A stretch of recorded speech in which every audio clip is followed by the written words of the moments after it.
История – это жизненный опыт народа.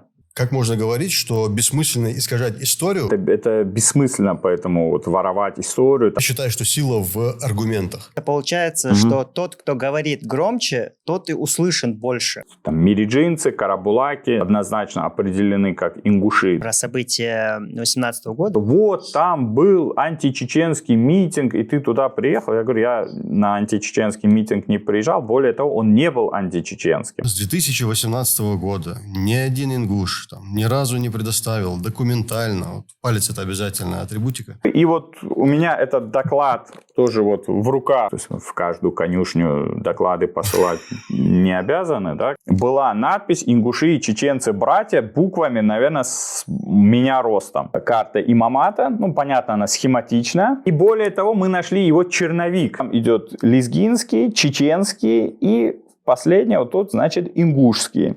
Именно на этом водоразделе написано Джебель-Ингуш, то есть Ингушские горы. Ингуши не принимали участие в Кавказской войне. Истребление как раз вот села Аршты, да, на территории вот Ингушетии. Историк на Кавказе, он либо адвокат своей нации, получается, либо он предатель.